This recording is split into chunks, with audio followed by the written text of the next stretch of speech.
line fashion. 8 miles south ahead of us. At the same time, the first 4 floors and the elevator shaft were built up here. They then drove into these rooms up here on flatbed trucks, filled them up with furniture and accessories, and stacked each one on top like Lego blocks, using this giant crane. Many of the first guests arrived at the Hilton, waving them the option of riding their room up to the very top. Still being lifted up by that giant crane. This Hilton here was built right next door to La Jibarita on this hilltop up ahead of us. One of the first ever settlements in all of San Antonio. Settled up here in 1722 as a neighborhood for families of Spanish soldiers. Themselves were stationed out of the first mission founded down here, San Antonio de Valero, now known as the Alamo. La Jibarita here became a regular neighborhood over the years, fell into hard times by the early 20th century, till it was restored up here in 1939. And since then, La Jibarita appears to become home to many shops, galleries, boutiques, and restaurants up here during the day. Although they are closed Monday through Wednesday, they're open Thursday through Sunday. If you want to come back down here, then check it out. And it's also home up here, the Honest and River Theater, around this one town right here. Very popular outdoor river theater right here. It's had many different shows and events take place here throughout the years. It's even been featured in a movie they filmed here at this theater for the swimsuit scene of the original Miss Congeniality with Sandra Bullock. In fact, go back and watch that movie again, you can even see one of these tour boats sailing right through this theater in the middle of the scene. And if you look behind Sandra Bullock above the stage, you'll see these 5 bronze bells up here. These are the Hudson bells. They're placed up here to honor 5 missions founded down here, including San Antonio de Valero, which was originally founded in 1718. San Jose, founded 2 years later in 1720, and San Juan, Concepcion, and Esparta, all founded 11 years later in 1731.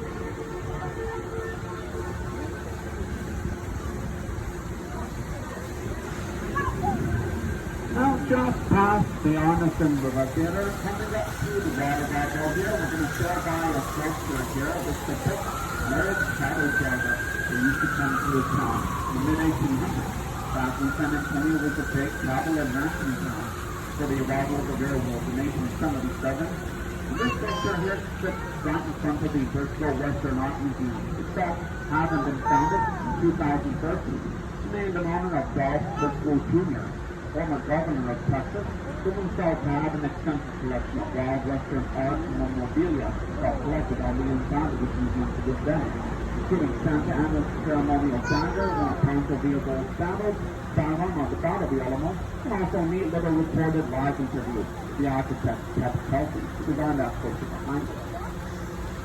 And just past it, we're sailing underneath some of these Christmas lights that are hanging down from these trees right here. City actually starts putting up these Christmas lights all along the Riverwalk, beginning in early mid-September of each year. It takes them a few months to bring them up along the entire Riverwalk. It's usually the first evening after Thanksgiving when they have a holiday boat parade along the river. But they then light up the entire Riverwalk each evening for the rest of November, December, and usually for the first full week of January. Unfortunately, they're probably not going to have a holiday boat parade this year. It's too hard for the distance that the entire city comes out. But they will still light up the Riverwalk most likely. Like I said, first evening after Thanksgiving.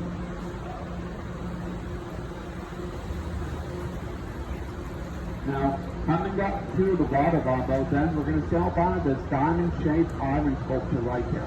This is Mausoleum's Table. It was placed here in 1991 to honor the 300th anniversary of that first Catholic Mass that was held along this river, which once again was on June 13th, 1691, by the missionary Damien Mausoleum, hence Mausoleum's Table. It sits right on top of Marriage Island here, with our outcropping of land, so named because it's a popular place to get married out right here.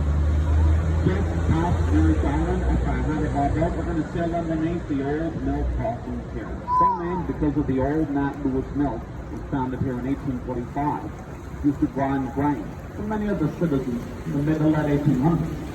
Those miles were ahead of us, the last major crossing along the river, were strong too, before the arrival of the automobile in San Antonio. Marks will sail by the Western Hotel to the right of our boat here. Itself the last major hotel to ever open along the Riverwalk in the last century. Opened in November of 1999 and decorated on the inside with furniture from the 17th century European council. This Western Hotel here is just across the river from the Tower Life building, way up to the left of our building, the sky right here. This very popular fixture in the San Antonio skyline right here. Opened to the public on June 1st, 1929. The Smith & Young Tower, named after its original owners, Smith Brothers, their lawyer, J.W. Young, who wanted to build this big, huge complex of buildings on the whole area of land to our left. State plan would be similar to New York City's Rockefeller Center. So we're going to call that project Bowens Island skyscrapers with the Smith & Young Tower here as the centerpiece. Unfortunately, once again, this building opened to the public on June 1st, 1929. Stock market crash just a few months later. Smith & Young went bankrupt, had to sell this property, and eventually it switched hands over the years, and since then, it's come home up here to the Tower Life Insurance Company, hence the Tower Life building. Now, briefly, it was headquarters here for the U.S. Army during World War II, with General Dwight D. Eisenhower stationed on the 7th floor when he received a phone call about Pearl Harbor being attacked.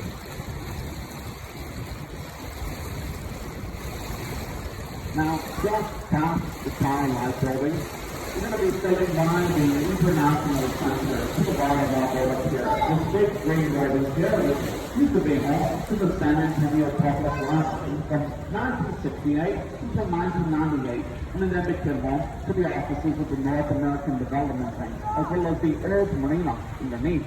One of two marinas for my company in the city, Gaga Boats and Evenings. Which has the Bear County Courthouse just past up ahead of us. This big red building here was founded up here in 1896 and is considered the oldest continuously operating courthouse in all of Texas. Gonna mark where we'll be exiting. Gate 4 right here. So just as we approach this green light in front of our boat, you look to either side of the boat here, you'll see these metal walls. These marks where there is a drawbridge in the water that comes up along with the rest of this flood channel out here. During heavy rains and major flooding, so as to make sure that water levels behind us remain the same at all times. And to watch out any of the restaurants out here. And as we turn into this flood channel here, it has floodgate 5, 200 yards behind us. Top of a waterfall down there, which has the new marina off to the right side of it. That waterfall down there is about 15 feet deep, with the river walk continuing on down past that waterfall, alongside the backs of the homes in the King Williams district. Lovely old German neighborhood down there. It's very popular. Take a nice leisurely stroll through during the day. Although it is only a very small sliver of the San Antonio River itself. San Antonio River itself actually begins about 4 miles north ahead of our boat at the University of the Incarnate Word, at a small little fountain known as the Blue Hole, which comes out of the ground of the former springs in the upper bottom. The San Antonio River begins at that Blue Hole, flows down here, and continues on down south behind us for 180 miles till it empties into the Guadalupe River, just about 2 miles from the San Antonio Bay, which then empties into the Gulf of Mexico. We are not in natural water. Originally, the river would flow down here. They're all pouring right up ahead of us. The river is now floodgate 3, so all the way to the Portuguese area of the river, and come up behind us, and floodgate 4 is to this day. To the bottom of our up here, there's still by the Joy Plaza Hotel. This building here used to be the Alamo Sand building, but it became the Joy Plaza back in 2007. Donated the sidewalk to the city. Serves as a shortcut between floodgates 4 and 3. Marks where this all used to be land here. City dug it up here all the way down to 15 feet deep in Lawrence and built this bypass flood channel here from the mid-1920s in response to a flood that our city suffered from on September 9, 1921. Flood that was so bad that some business leaders at the time even pressured city leaders to people with their worshiping areas of the river and turn it into a sewer. Luckily, San Antonio Conservation Society was founded around this time in 1924 by 2 women, Rena Malvern Green and Emily Evans, who themselves went before city commissioners in 1924 and performed a puppet show of the goose that laid the golden eggs, pleading with the city leaders not to kill the goose that will lay the golden eggs of the city of San Antonio.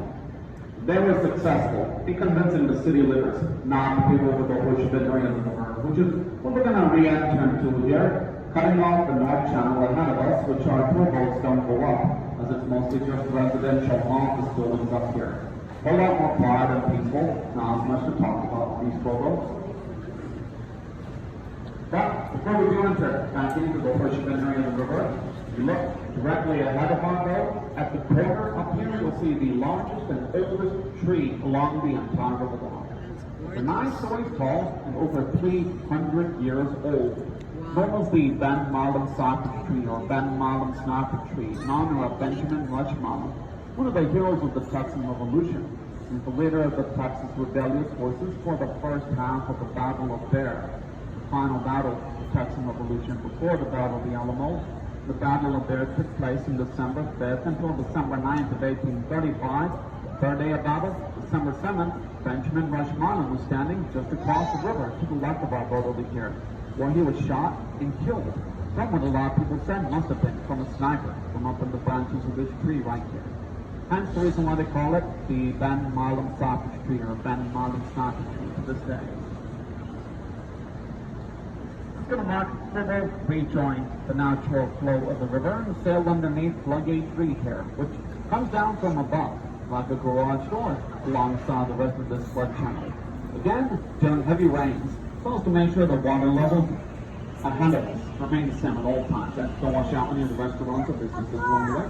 But you want a great visual aid of just how bad flooding got here, or that flood, on September 9, 1921. To the left of our boat up here, we're going to sail by the Jurien Hotel.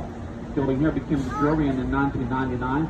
But originally it was a city public service building in the early 20th century where, for that flood, September 9, 1921, flood waters reached to the top of the first floor windows right here, getting to over 10 feet above street level in the downtown area all around us.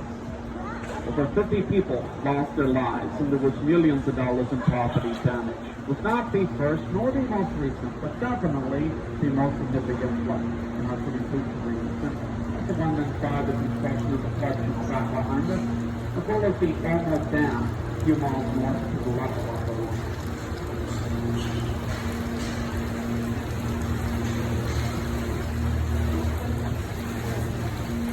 Now, coming up to the water bottle here, we're going to go by the Aztec Theater. It's called the last Aztec themed theater, the entire state of Texas. Founded here in 1926 as a silent movie theater, changed its format over the years, however, fell under hard time, eventually closed down in the 80s. The city almost tore this building down to the San Antonio Conservation Society, were able to purchase the property, restoring the orphanage a few years back. Right next door to the Macalo Hotel, just past it, which itself used to be a home to the L-Blank Saddle in the early 20th century, which used to provide saddles and harnesses to Theodore Roosevelt and his grandfathers during the Spanish-American War, famous Mexican Revolutionary Francisco Pancho Villa, and Allied forces during World War I. And that marks the sail underneath Salinas Bridge here in front of us, named in honor of the famous Tejano teacher, Salinas Symphony of Perez, actress Jennifer Lopez, sat right here on this picture. Was seen during the movie Selena in 1997. As you all recall, this is a mainstream regular role. Filmed right here on this footage was seen during the evening, and afterwards, Jennifer Lopez spent the night in La Mancia del Rio Hotel to the left of our boat. Spanish for the mansion on the river, it was founded over a century ago in 1853 as the St. Mary's School for Boys. The latter became home to St. Mary's Law School in 1934, and then was closed with 5 former students at St. Mary's in 1966. Who then restored and reopened it 2 years later in 1968, La Mansion del Rio Hotel. Where you look at La Mansion del Rio Hotel yet? Well, past it, you'll see this very tall building right here, whose walls form a very sharp corner, less than 90 degrees. As a result, this tall building up here creates a really awesome little optical illusion along the wall. There, you sell out from underneath the Wall Street Bridge on the other side. You look right up to the left of the boat. From this tall building here looks like a tall, black wall above the boat.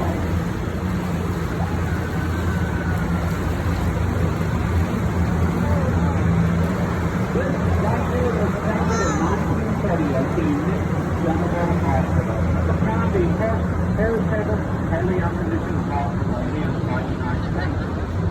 Originally, that was not the property last year, when it reopened, since the reopening of the Marriott Hotel, right alongside the North Square of the Medical Square.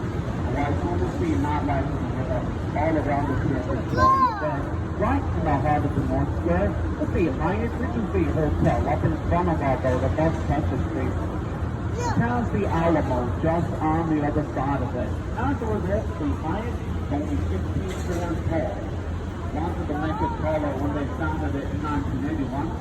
San Antonio Conservation Society convinced its owners to scale it down the size so that it wouldn't cast a shadow on the Alamo during sunset. So, they did reserve room on the bottom swivel level of the Hyatt up here for shops, cocktails, or Alamo right up here. Spanish Trail passageway to the Alamo is a very beautiful area on the inside. We'll take you out right in front of the Alamo, an Alamo Plaza Street. You continue on straight through there at that point. If you go out right in front of the Alamo, just to the right of the Alamo, across the street from it, is the Mingo Hotel. To start, the Mingo Hotel down there is considered the most haunted place in all of San Antonio to this day. Once again, that's the Mingo Hotel, just to the right of the Alamo, just 2 blocks down to the left of the road. Back down here along the river level, we're going to be selling by the old Casino Club building to the right of our road up here. Founded here in 1927 as a social club for gentlemen and gents. Now it's home to a Southbound Steakhouse restaurant here in Robert, as well as an apartment complex on the very top where Elaine Huckman used to live. She was the widow of Robert Harvey Toll Huckman, and Robert Harvey Toll Huckman, the architect, who designed the entire Riverwalk all around. It's all his vision right there. Robert Huckman designed all of the sidewalks, staircases, bridges, benches, everything you see around here in the mid-1920s. He transcended his design was shot in Vertigon and Romulus, he originally called it. City Leaders in 1929 opened to secure funding for the Riverwalk. Sadly, City Leaders rejected the proposed Riverwalk, but Robert Huckman wasn't going to give up that easily.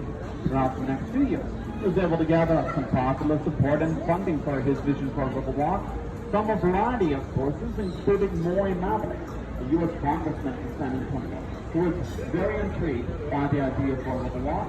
Maury Maverick asked his good friend, President Franklin Delano Roosevelt, to send the work project administration down here, which President Roosevelt was reluctant to do it. In fact, Maury Maverick had to ask him so many times, so much pressure on him, so that at one point, even rumored that President Roosevelt said, "If I know that the money for some citizens to put that on you." Finally, after much pressure, the Work Projects Administration came down here and built the Riverwalk all around us. From March 27th of 1939 until March 14th, 1941. Just under 2 full years. ¡Que se oiga!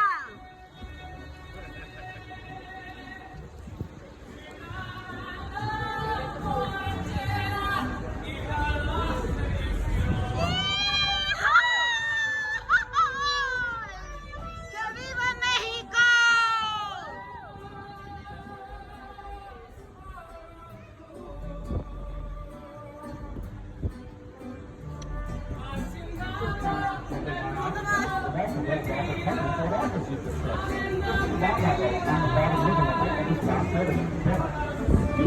Up on this balcony, on street level,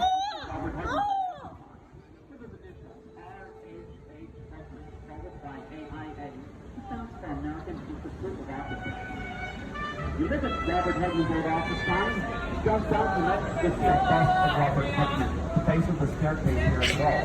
Along with a few plaques around it. I'm hiding. Get to know all this come down here later, read up on him, learn a little bit more. He should have stopped here in 1921, right after the job was completed. Because he wanted to become the business for the God upon the Riverwalk. In fact, Robert Huckman is of course now featured as the father of the Riverwalk to this day. In fact, just 5 years after Robert Huckman should have stopped there again, California was founded across the street from us to the right of our road here, which, as I mentioned earlier in the tour, is actually the first and oldest restaurant along the Riverwalk. Down in here, once again in 1946 by the Bear family, and despite the best of us, the Bear family was on Castawheel, Robert Husband, and others who took part in the Riverwalk. Earlier, it didn't do so well. Crime used to be a huge problem down here. Got so bad that at one point, Riverwalk was even declared off limits to the military because of safety concerns.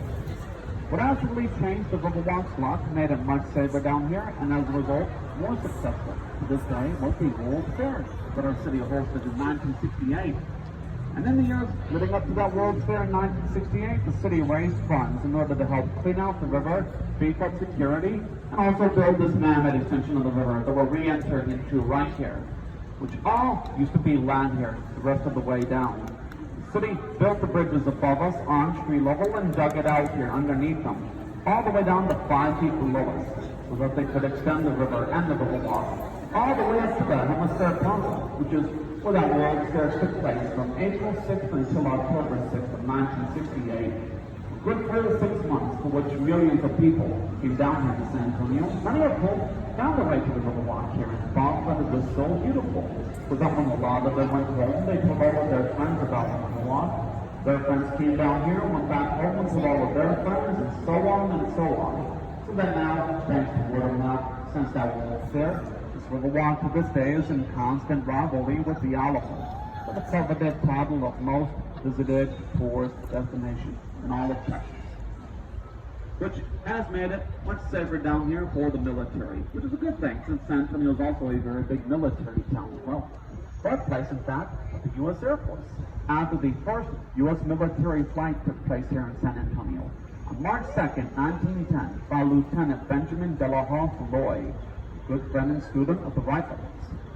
San Antonio, to this day, is also home to Lackland Air Force Base as well, which is where everyone within the enlisted branch of the United States Air Force comes from basic training, earning it the nickname the Gateway to the Air Force.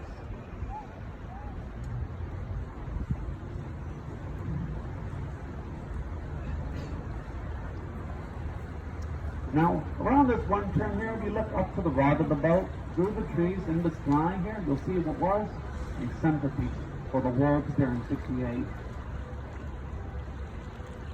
The Tower of America is right up here. Founded here that year in 1968, and at the time it stood as the tallest freestanding tower in the entire United States of America. This is at 750 feet at the top of the antenna, just a little bit taller than the Seattle Space Needle. It retained that title as tallest freestanding tower in the United States of America for a good 28 years, until the Stratosphere in Las Vegas was founded in 1996. That Tower of America, though, is still open up there to this day. If you're walking up there during the day, they have a nice little gift shop, cafe, and 4-dimensional movie theater on street level. Well, there's an elevator that will take you up to the very top. And you have a bar, observation deck, and restaurant that rotates around once per hour. That Tower of America is at the far end of the Hemisphere Plaza, which is a city park to this day, on the other side of the Henry B. Gonzalez Convention Center, which is at the end of this extension way to the right of our boat at this fork here, which itself, this convention center extension, is unfortunately closed to our regular tow boats. Instead, we're going to be taking a left turn at this fork and re-entering into the River Center extension that we exited earlier. We're going to be coming up to dock right back over the product from the River Center Mall, thereby coming upon the end of our tour up here. Go ahead, ladies and gentlemen, use this time right now while you're waiting to dock. Check underneath and around your seats. Make sure that you don't leave anything valuable behind. Hang on to your tickets as well as on others. Now, in fact, if you have any further questions or want to find information on the dinner boats or shuttle services, or even just leave a good word about your favorite boat captain down here, so we get our company's website, GoRioCruises.com. And ma'am, did you have a question real quick? Castawheel. No. And how about just in the meantime, real quick, folks, just enjoy the boat to a complete stop in Thai Town Club. At which point, hope you all had a wonderful time here today. Found my tour very informative and enjoyable. And if you do appreciate my work, I'll let you know that for a job well done, our boat captain are, of course, allowed to accept your tips and your tours, which are greatly appreciated. Other than that, I hope you all enjoy the rest of your stay here in my lovely city. And I wish you all a wonderful and a wonderful day.